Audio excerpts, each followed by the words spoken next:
One of the biggest hurdles in AI today isn't just about getting the right answer. It's about understanding how the AI even got to that answer. We've built these incredibly smart systems, but so often they're just a black box. They give us an output, and we're left scratching our heads about the logic behind it.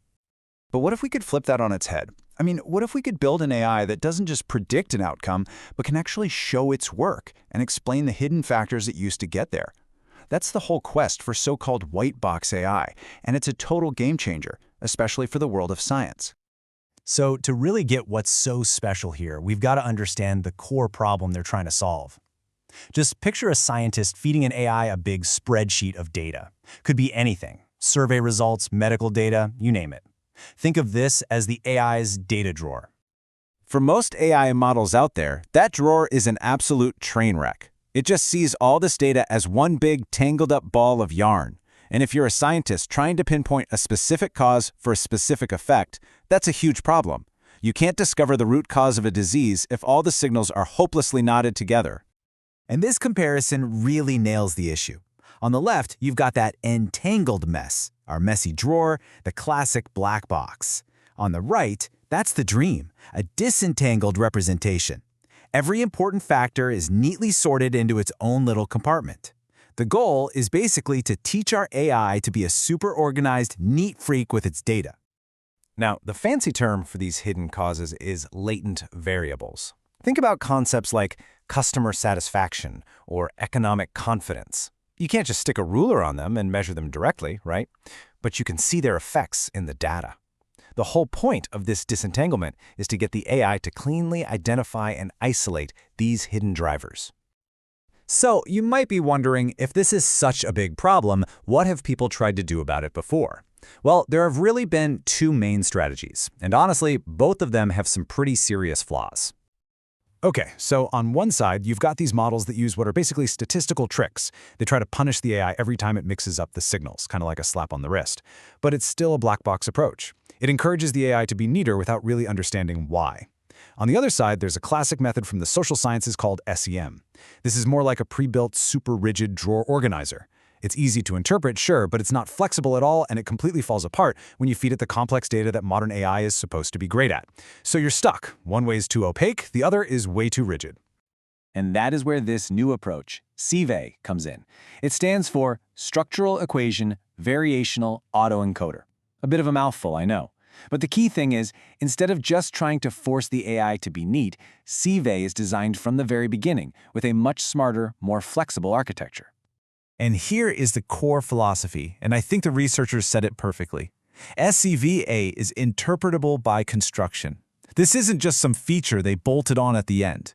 The ability to explain itself is literally built into the DNA of the model. That is a huge shift in how we think about building these things. So how does it pull this off?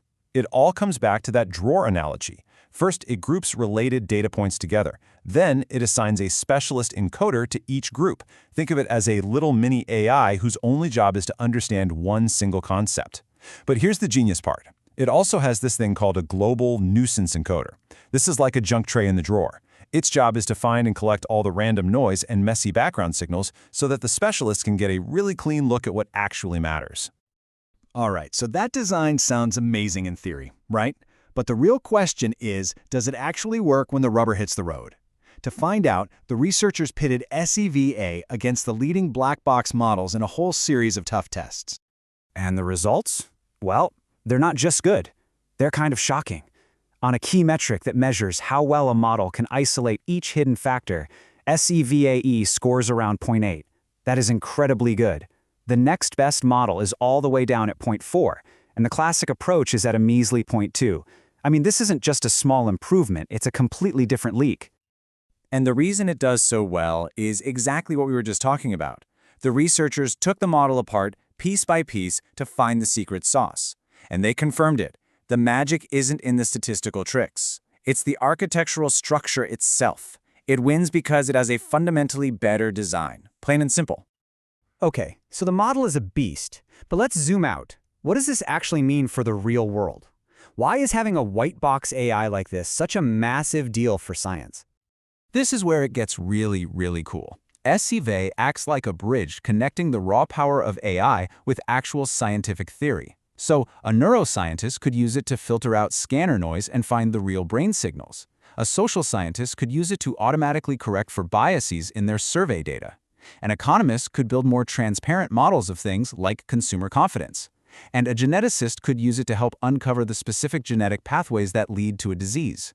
It lets scientists bake their own expertise right into the AI.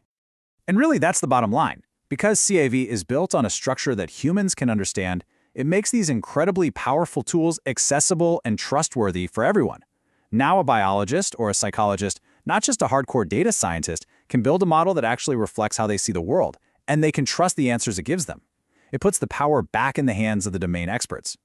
So it really leaves us with this incredible, tantalizing question. For years, we've been getting answers from our AIs. Now, for the first time, we're building AIs that can give us explanations. So you have to wonder, what amazing breakthroughs in medicine and economics, in all of science, are just waiting around the corner now that we can finally ask our most powerful tools to show us their work?